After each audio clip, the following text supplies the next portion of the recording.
SS music ಅಂತ ಇರುತ್ತೆ. ನಾನು ಡಿಗ್ರಿ ಹೋಗೋ ಟೈಮಲ್ಲಿ ಒನ್ಸ್ ನಾನು ಕಾಲೇಜಿಂದ ಬಂದಾದ್ಮೇಲೆ ನಾನು ಇಮಿಡಿಯೇಟ್ಲಿ ನಾನು ಹಾಕೋದು SS ಮ್ಯೂಸಿಕ್ ಅಂತ. ಅದರಲ್ಲಿ ನಮ್ಮದು ಮ್ಯಾಕ್ಸಿಮಮ್ ಸಾಂಗ್ಸು ಕನ್ನಡ ಸಾಂಗ್ಸ್ ಬರುತ್ತೆ. ಅದರಲ್ಲಿ ನಮ್ಮ Puneeth Rajkumar song Appu first movie song ಏನು ಸರ್, ಅದು ತುಂಬ ಚೆನ್ನಾಗಿರುತ್ತೆ.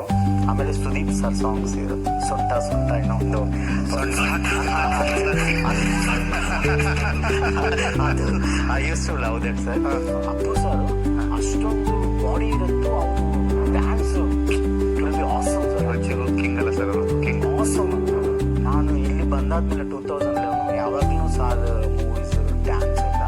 ಅಪ್ಪು ಸರ್ ಅಂದರೆ ನಾನು when I was in the 10th class 98 A Ra Upendra H2 ಎಲ್ಲ ನಾನು ನೋಡಿದ್ದೀನಿ ಸರ್. ನಮ್ಮ ತೆಲುಗಲ್ಲಿ ಡಬ್ ಆಗುತ್ತೆ ಎಲ್ಲ ಇಲ್ಲೇ ಫ್ಯಾನ್ಸ್ ಕ್ಲಬ್ ಇಲ್ಲೇ ಇದೆ. ಅವ್ರದ್ದೇ ಆಕ್ಚುಲಿ ಒಂದು ಪ್ಯಾನ್ ಇಂಡಿಯಾ ಥರ ಇರುತ್ತೆ. ಅವ್ರದ್ದು ಕನ್ನಡ ಮೂವೀಸ್ ಎಲ್ಲ ನಮಗೆ ತೆಲುಗಲ್ಲಿ ಬರ್ತಾನೆ ಇರುತ್ತೆ. ಅದು ಎ ಮೂವಿ ನೋಡಿ ನನಗೆ ಮೈಂಡ್ ಬ್ಲಾಕ್ ಆಗಿದೆ ಸೀರಿಯಸ್ಲಿ. ಮೈ ಗಾಡ್, ಆವಾಗ ಏನೋ ತುಂಬ ಡಿಫ್ರೆಂಟಾಗಿ ಮಾಡಿದ್ದೆ. ಆ್ಯಕ್ಚುಲಿ ನಾನು